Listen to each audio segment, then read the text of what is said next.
வணக்கம் பவித்ரா.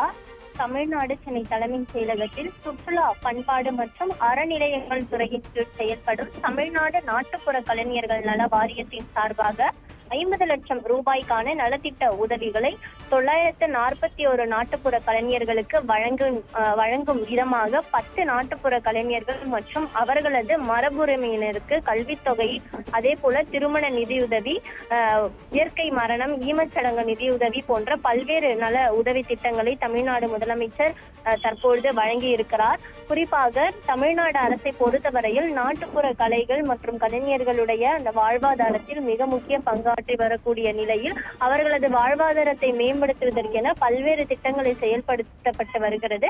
அதன் அடிப்படையில் நாட்டுப்புற கலைஞர்களுக்கான திருமண நிதியுதவி, அதே போல மூக்கு கண்ணாடி நிதியுதவி, இயற்கை மரணம், ஈமச்சடங்கு நிதியுதவி போன்ற பல்வேறு நலத்திட்ட உதவிகளுக்காக 941 நாட்டுப்புற கலைஞர்களுக்கு வழங்கிடும் அடையாளமாக தற்பொழுது 10 நாட்டுப்புற கலைஞர்களுக்கு மட்டும் இந்த நிதியுதவி தொகையினை வழங்கி வருகிறதால், குறிப்பாக 50 லட்சம் ரூபாய்க்கான நலத்திட்ட உதவிகள் 941 நாட்டுப்புற கலைஞர்களுக்கு வழங்கப்பட உள்ளது. இதற்கு அடையாளமாக முதற்கட்டமாக 10 பேருக்கு தமிழக முதலமைச்சர் மு.க.ஸ்டாலின் வழங்கி இருக்கிறார்.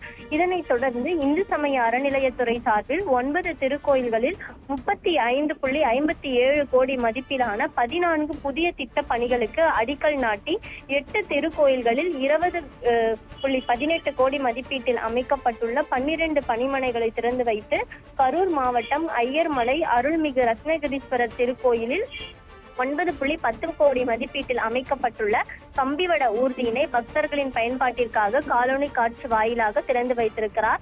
மேலும் இந்து சமய அறநிலையத்துறையின் சார்பில் சார்நிலை பணியில் செயல் அலுவலர் நிலை 1 பணியிடத்திற்கு தமிழ்நாடு அரசு பணியாளர் தேர்வாணையத்தால் தேர்வு செய்யப்பட்ட 10 நபர்களுக்கு பணி நியமன ஆணைகளையும் வழங்கியிருக்கிறார். பவித்ரா.